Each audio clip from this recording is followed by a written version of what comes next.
नमस्कार, बहुत स्वागत है आपका। हमारे भारतीय स्थानीय संस्कृति की माने तो चमत्कारिक पौधों के बारे में बहुत सारी बातें पढ़ने और सुनने को मिलती है। माना तो ये भी जाता है कि कुछ ऐसे पौधे हैं जिसको खाने से जब तक उसका असर रहता है तब तक व्यक्ति गायब रहता है, और एक ऐसा भी जड़ी बूटी है जिसका सेवन करने से भूत भविष्य का ज्ञान तक हो जाता है। कुछ ऐसे पौधे हैं जिसके बल पर सोना बनाया जा सकता है, और इसी तरह धन देने वाले पौधे भी हैं, शत्रुओं से मुक्ति दिलाने वाले पौधे हैं। तो चलिए आज हम एक ऐसे ही पौधे की बात करेंगे जिसका नाम है धतूरा। तो धतूरे का पौधा जो शिव जी को अति प्रिय है, ये पुष्प, इस धतूरे के बहुत सारे प्रयोग होते हैं। लेकिन क्या आपको पता है कि कुछ ऐसे पौधे होते हैं जिसको घर आंगन में लगाने से बुरे दिन समाप्त हो जाते हैं, और जड़ी बूटियों के माध्यम से धन, यश, कीर्ति, सम्मान सब प्राप्त होता है। तो आज धतूरे के जड़ की बात करेंगे, लेकिन उसके पहले एक और बात बता दें कि आप जब भी किसी भी पेड़ के जड़ का प्रयोग करते हैं या पेड़ का प्रयोग करते हैं तंत्र क्रियाओं के लिए, तांत्रिक गतिविधि के लिए, तो दोबारा से प्रयास करें उस पेड़ के पास ना जाएं। धतूरे का जड़ ज़्यादातर आप आश्लेषा नक्षत्र में अगर ले आएँ, ज़्यादातर जो अधिकतर काम करता है 100% इसका बेनिफिट चाहते हैं तो आश्लेषा नक्षत्र में ही लाइए। नहीं तो आप किसी भी पूर्णिमा, अमावस्या या फिर किसी भी रवि पुष्य, गुरु पुष्य नक्षत्र में भी ला सकते हैं। तो धतूरे के जड़ के कई तांत्रिक प्रयोग किए जाते हैं। माना जाता है कि अगर घर में स्थापित किया जाए तो धन संबंधी समस्याओं से मुक्ति मिल जाती है। लेकिन लाने के नियम क्या हैं? जैसा हमने कहा, आश्लेषा नक्षत्र में लाने सबसे अच्छा होता है। तो जैसे आप पहले से आप पंचांग देख कर रखें, आश्लेषा नक्षत्र जिस दिन हो उसके एक दिन पहले आप थोड़ा सा किसी बोतल में पानी और एक सिक्का लेकर इस पौधे के पास चले जाइएगा। आपको पहले निमंत्रण देना होगा। जल जो है उसको जड़ में डाल दें, सिक्का को उसकी जड़ के पास रखकर प्रार्थना करें। आप किस कार्य के लिए उनको ले जाना चाहते हैं उनसे कहिए, और उनको कहें कि आप मेरे साथ चलिएगा, हम आपको फिर से कल लेने आएंगे। और फिर अगले दिन जाकर इस पौधे का थोड़ा सा जड़ आपको निकाल कर ले आना है। अब मान लेते हैं आपके पास उतना टाइम नहीं है, आप उसी दिन सब करना चाहते हैं, तो कोई बात नहीं, थोड़ा सा जल ज़रूर डाल दीजिएगा जड़ में, ताकि मिट्टी गीली हो जाए, आसानी से आपको जड़ भी मिल सके। और सिक्का ज़रूर डाल दीजिएगा, प्रणाम कीजिएगा, आप अपना परिचय दीजिएगा, फिर आपको वहाँ से जड़ लाना है। तो आश्लेषा नक्षत्र में जब आप धतूरे की जड़ को घर लाइएगा, माना जाता है इस दिन लाया गया जड़ अगर घर में रखा जाए तो घर में सर्प का भय नहीं रहता, और शत्रु भी आपको नुकसान चाहकर भी नहीं पहुँचा सकते। धतूरा दो तरह का होता है, काला और सफ़ेद, लेकिन ज़्यादातर जो बैंगनी या काले रंग का धतूरा है इसका प्रभाव ज़्यादा होता है।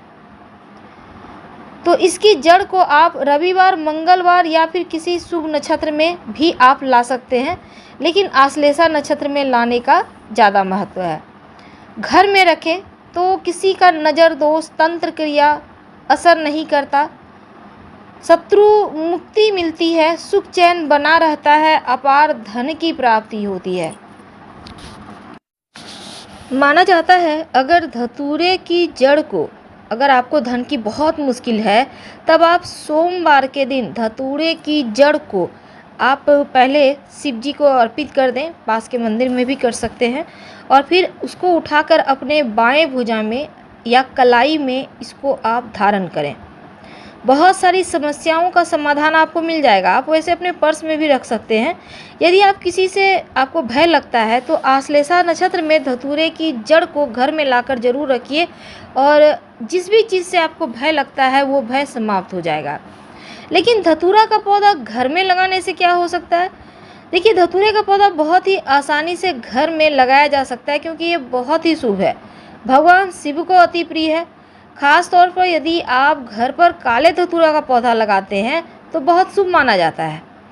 काला धतूरा आपके घर की जो सकारात्मक ऊर्जा है उसको बढ़ाता है और नकारात्मक ऊर्जाओं को सोख लेता है, या फिर ऐसा कह सकते हैं कि नष्ट कर देता है। शिव जी पर चढ़े हुए पुराने धतूरे को गंगा में प्रवाहित करना या फिर प्रसाद के तौर पर अपनी तिजोरी में रख सकते हैं, या कहीं मिट्टी में दबा दें या किसी पेड़ के पवित्र पेड़ के नीचे रख दें तो भी उत्तम है।